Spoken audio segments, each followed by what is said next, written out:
চলতি বছর থেকেই বাড়ছে প্রাথমিক বৃত্তির টাকার পরিমাণ। চলতি বছর থেকেই প্রাথমিক বৃত্তিপ্রাপ্ত শিক্ষার্থীদের টাকার পরিমাণ বাড়ানো হচ্ছে। আগে কত টাকা করে পেত, এখন কত টাকা করে পাবে, সেই বিস্তারিত তথ্য জানিয়ে দিব এই ভিডিওতে। যারা এখনও আমাদের চ্যানেলটিকে সাবস্ক্রাইব করনি তারা এখনই সাবস্ক্রাইব করে রাখো, তাহলে পড়াশোনার সকল তথ্য এবং পরামর্শ সবার আগে পেয়ে যাবে।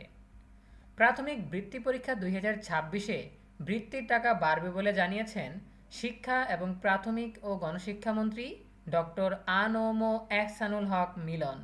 ট্যালেন্ট পুলে বছরে মোট 7,650 টাকা এবং সাধারণ বৃত্তিতে বছরে মোট 5,850 টাকা, যা 2025 খ্রিস্টাব্দে যথাক্রমে 3,825 টাকা এবং 2,925 টাকা।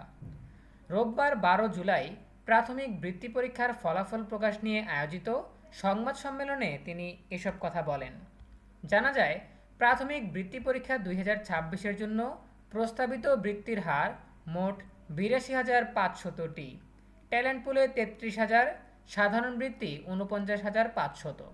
ট্যালেন্ট পুলে এককালীন 450 টাকা, মাসিক 600 টাকা এবং বছরে মোট 7,650 টাকা করে দেওয়া হবে।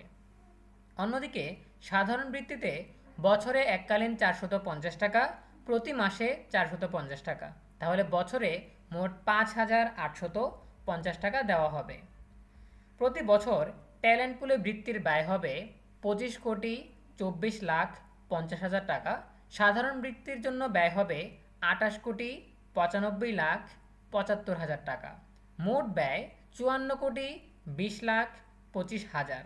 3 বছরে মোট ব্যয় হবে 162,60,75,000। এই হচ্ছে তাদের প্রস্তাবনা। 2026 সালের প্রাথমিক বৃত্তি পরীক্ষা থেকেই এটা কার্যকর হবে। সো যারা 2025 সালের প্রাথমিক বৃত্তি পরীক্ষায় নির্বাচিত হয়েছ তাদের জন্য আগের পরিমাণটাই নির্ধারিত রয়েছে।